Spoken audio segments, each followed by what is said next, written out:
Kaixo, ongetorri jakindunera. Gaurko bideoan, funtzio lineal bat zelan pasatzen dugun grafikotik ekuaziora ikusiko dugu.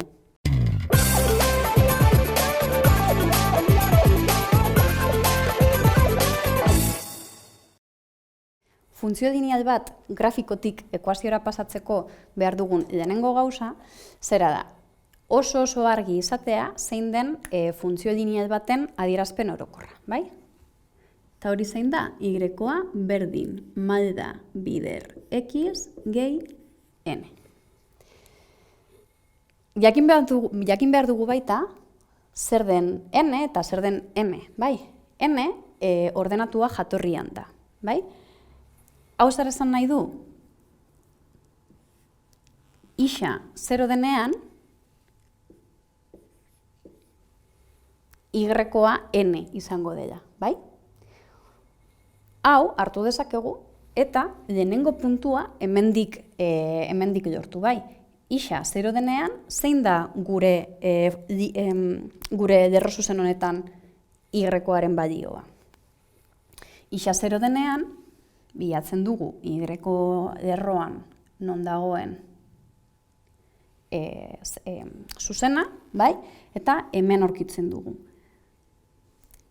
Zein da puntu hau?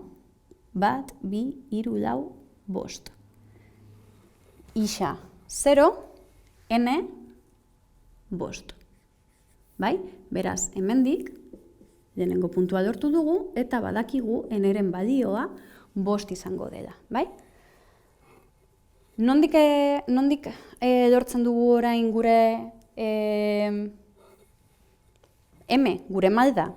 Bueno, gogoratzen baduzue, maldaren formulatzo bat ezagutzen dugu, eta hau da, y-a azpi bi, ken y-a azpi bat, zati, ixa azpi bi, ken ixa azpi bat.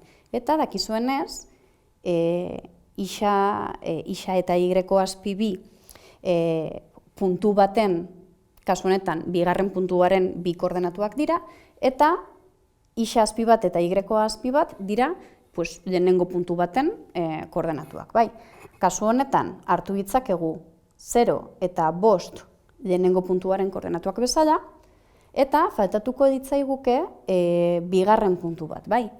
Baina grafikoa daukagunez, hortik bigarren puntu bat atera dezakegu. Orduan, esan dugu, gure lehenengo puntua hemen dagoela, 0,5 dela, bai? Eta bilatuko dugu, gutxi gora bera, argi daukagun beste puntu bat, bai? Hemen behar bada ez da oso errez ikustea, baina ixa bat denean, bai? Y-a 3 da, bai?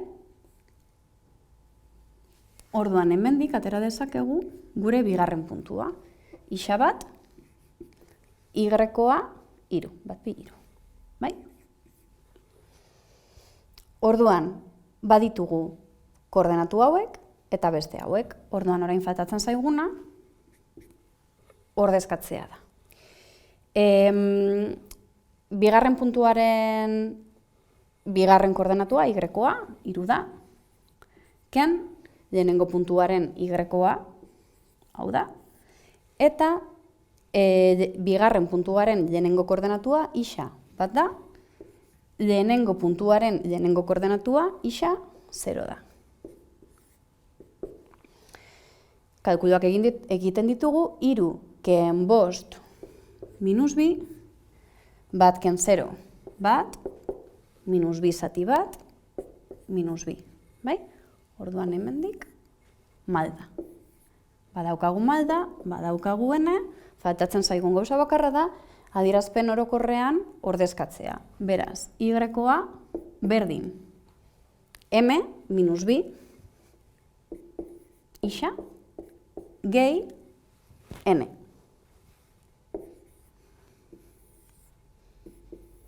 Listo, lerro zuzen honen funtzioa edo ekuazioa. Hau izan da guztia, gogoratu, bai YouTubeen eta web orrialdean jarraitu jakindun.